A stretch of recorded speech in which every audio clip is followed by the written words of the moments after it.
കുബേരക്കാരുടെ നിർമ്മാലയാത്രേ. തട്ടകെ കമ്പനിക്കാര് വളഞ്ഞു എന്നാ കേക്കണേ. പിന്നെ കമ്പനിക്കാരൊന്ന് വടിവീശിയ കവാത്ത് പറക്കാൻ തണ്ടല്ലെന്താ ഉണ്ണിപ്പിണ്ടിയാ? ഉണ്ണിപ്പിണ്ടി കുരുത്തലൊക്കെ തോരണത്തിൽ കൊള്ളാം.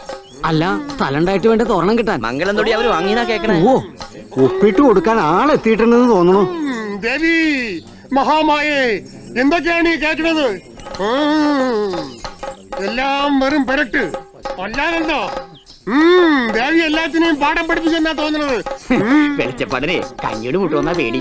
അതെ, പേടിക്കണ്ട, കമ്പനിക്കാർ എന്തേലും പണിയാണ്ടിരിക്കില്ല. അല്ല, വെളിച്ചപ്പാടിന് തുള്ളി പറയാൻ ഇത്തിരി സ്ഥലം പോരെ, അത് അവരേതായാലും ബാക്കി തുള്ളാം. പക്ഷെ കാണാൻ ആളുണ്ടാവില്ലെന്നേ ഉള്ളൂ. ദേവി, ഈ തിരുമിറ്റത്ത് നിന്നാണോ പൊറാട്ടും പരിചയമുട്ടും? അമ്മേ കാക്കണേ. കാക്കണേ.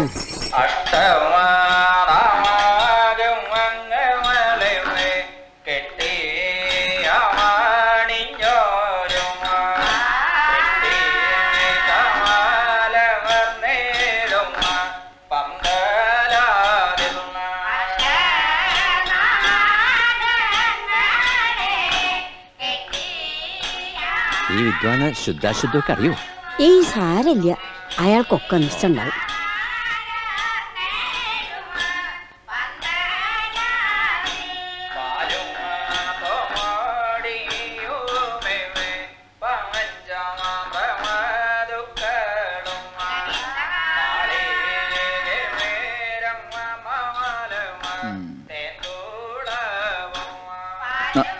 മാഷേ, മാഷേ, ഇതൊരു കാര്യം കാണിക്കാം, നോക്കിയേ.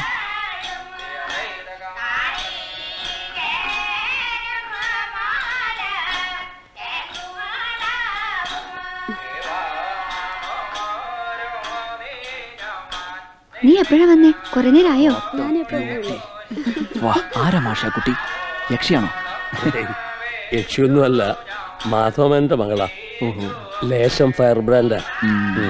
എവിടെ നോക്കട്ടെ.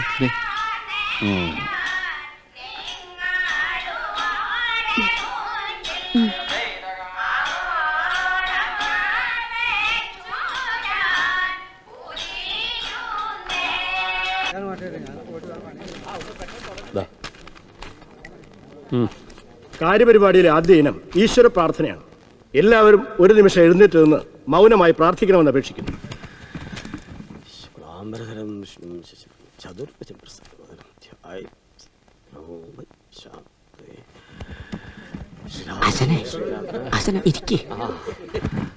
യോഗം ആരംഭിക്കുകയാണ്. അധ്യക്ഷ സ്ഥാനത്തേക്ക് കുറുപ്പ് മാഷെ ക്ഷണിച്ചോളൂ.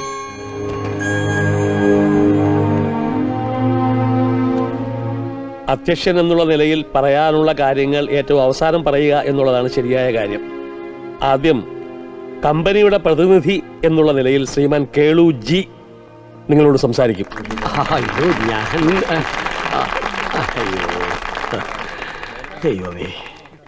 ബഹുമാനപ്പെട്ട പഞ്ചായത്ത് പ്രസിഡന്റിനും അഭിമന്യനായ കുറുപ്പ് മാസ്റ്റർക്കും മാന്യ സദസ്സിനും എന്റെ വിനീതമായ കൂപ്പുകൈ. എനിക്ക് പ്രസംഗിക്കാനൊന്നും നല്ല വശമില്ല. പ്രസംഗമല്ല, പ്രകടനമാണല്ലോ എൻ്റെ തൊഴിൽ. നിങ്ങൾക്ക് എല്ലാവർക്കും അറിയാം, നമ്മുടെ ഈ അമ്പലത്തിൻ്റെ ഊട്ടുപുരയുടെ ഒരു മൂലയിൽ എളിയ രീതിയിൽ ആരംഭിച്ച എൻ്റെ നൃത്തവിദ്യാലയം നാട്ടുകാരുടെ സഹായ സഹകരണത്തോടെ ഇന്നൊരു വലിയ സ്ഥാപനമായി മാറി. അനേകം വിദേശികൾ നമ്മുടെ കല കാണുന്നു, പഠിക്കുന്നു, എഴുതുന്നു. പോരാ, കൂത്താകൂടിയാട്ടം, കഥകളി, മോഹിനിയാട്ടം, ഈ സാധനങ്ങൾക്ക് അത്യാവശ്യം മാർക്കറ്റുണ്ട്. പക്ഷേ നമ്മുടെ ഈ ചെറിയ ഗ്രാമത്തിലെ ഈ കുടുക്ക വീണ, ഉടുക്ക്, പ്ലാന്തുണി അല്ല നന്തുണി, അതെ, പ്ലാന്തുണി കാലഹരണപ്പെട്ട ഒരു വാദ്യമാണല്ലോ. അപ്പോ ഒരു നേരത്തെ ആഹാരത്തിന് പോലും വകയില്ലാത്ത ഈ ഗ്രാമത്തിന്റെ ആത്മാക്കളായ പാവം ഈ നാടൻ കലാകാരന്മാർക്ക് അവരുടെ കലാപരിപാടികൾ അവതരിപ്പിക്കാനുള്ള ഒരു സ്ഥിരം വേദി, അതാണ് ഈ കമ്പനിയുടെ ആദ്യത്തെ ലക്ഷ്യം. അപ്പൊ അതാണ് ലക്ഷ്യം. അതെ. അപ്പൊ ഈ നാടൻ കലാകാരന്മാർ പരിപാടി അവതരിപ്പിച്ചാൽ മതിയോ? കാണാറുണ്ടാവും. സായിപ്പന്മാര് 360 ദിവസവും സായിപ്പന്മാരുണ്ടാവോ? പറഞ്ഞാലും മനസ്സിലാവില്ല. 3 മാസം മതിയല്ലോ മാഷെ, ബാക്കി 9 മാസം ഇവർ അടിച്ചു പൊളിച്ച് ജീവിക്കട്ടെ. അല്ല, അതിന് ഈ നാട്ടുകാരെന്ത് ചെയ്യണം അത് പറയൂ. എന്റെ നാട്ടുകാർ എനിക്ക് വേണ്ടി എന്തെങ്കിലും ചെയ്യണമെന്ന് ഞാൻ പറയില്ല. പക്ഷെ ഈ കമ്പനി അത് നമ്മുടെ രക്ഷയ്ക്കെത്തിയിരിക്കുകയാണ്. ഒരു കമ്പനി ആരെ വേറെ എവിടെ എല്ലാം സ്ഥലങ്ങളുണ്ട്, പക്ഷെ അവർ തിരഞ്ഞെടുത്തത് നമ്മുടെ ഗ്രാമത്തിനെയാണ്. അത് നമ്മുടെ ഭാഗ്യം. തന്റെ ഭാഗ്യം. അവർക്ക് ഒരുപാട് പ്ലാനുകളുണ്ട് വെളിച്ചപ്പാട്. പക്ഷെ അതൊക്കെ നടക്കണമെങ്കിൽ സെങ്കുവര സാറിന് കുറെ അധിക സ്ഥലം വേണം. ലോകത്ത് എവിടെ കിട്ടുന്നതിലും കൂടുതൽ വില കമ്പനി തരും. പറമ്പായിട്ടും പാടമായിട്ടും പഴയ വീടുകളായിട്ടും അതൊക്കെ വിറ്റ് അല്ല ഈ കിടപ്പാടം വിറ്റ ഇവരെല്ലാം എവിടെ പോകും? ടൗണിൽ ഫ്ലാറ്റ് കെട്ടിക്കൊടുക്കും.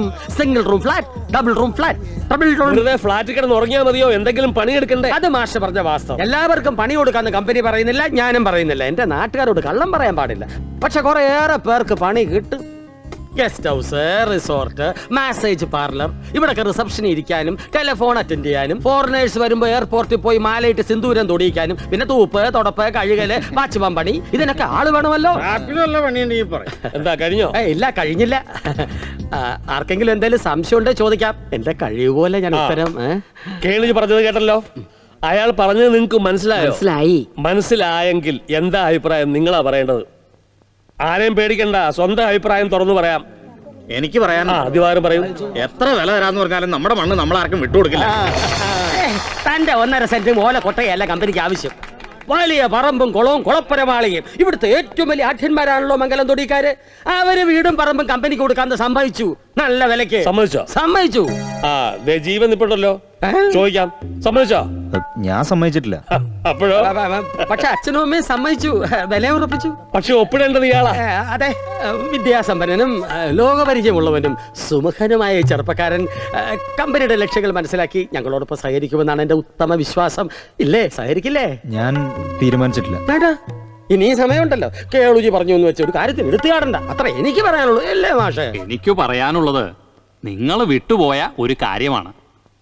പാരിസ്ഥിതികമായ ആഗോളവൽക്കരണത്തിന്റെ നീരാളിപ്പിടുത്തങ്ങളിൽ ഞെരിഞ്ഞമരുന്ന മൂല്യങ്ങളുടെ ബഹുരാഷ്ട്ര എവിടെ പോയാലും ഇയാൾക്ക് ഇതേ പറയാനുള്ളൂ. ഇരിക്കണോ അവിടെ?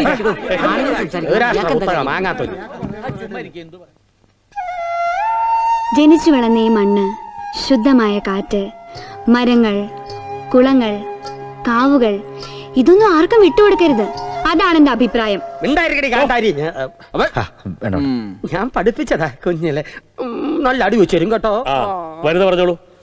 നമ്മുടെ നാട്, നമ്മുടെ കലകൾ, നമ്മുടെ ശീലങ്ങൾ, ഇതെല്ലാം നമ്മുടേതല്ലാതാവും. ഒരു കാര്യം ഞാൻ പറയാം. യുവമാര് ചുടുവിലയ്ക്ക് നമ്മുടെ സ്ഥലങ്ങളൊക്കെ വാങ്ങിക്കും, എന്നിട്ട് കൊള്ള വിലയ്ക്ക് വേറെ ആണുങ്ങൾക്ക് വിൽക്കും.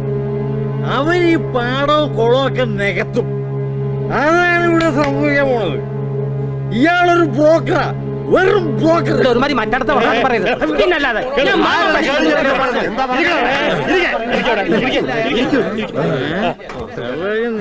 സ്വന്തം അഭിപ്രായം പറയുന്നവരെ മീശ വിരിച്ചും കണ്ണൂരിട്ടിയും ഭീഷണിപ്പെടുത്താമെന്നാരും വിചാരിക്കണ്ട. കമ്പനിക്ക് സ്ഥലം വിൽക്കുന്നില്ല എന്നാണ് ഭൂരിപക്ഷ തീരുമാനം. ഭൂരിപക്ഷം അറിയാം വോട്ടിന്. അതിന്റെ ഇലക്ഷൻ ഒന്നും അല്ലോ കേളൂ. ഞങ്ങളൊരു മെമ്മോറാണ്ടം തയ്യാറാക്കി സർക്കാരിന് അയക്കും. അതിന്റെ ഒരു കോപ്പി കമ്പനിക്കും തരും. അതാണ് യോഗ തീരുമാനം. അങ്ങനെ ഒരു കൂട്ടര് മാത്രം തീരുമാനിച്ചാൽ മതി. ഞങ്ങൾ നാട്ടുകാർ തീരുമാനിച്ചാൽ മതി. എന്നാ ശരി. പ്ലാൻ തുണി ഇവിടെ സദ്യ ഒന്നുമില്ല, എല്ലാം കഴിഞ്ഞ്.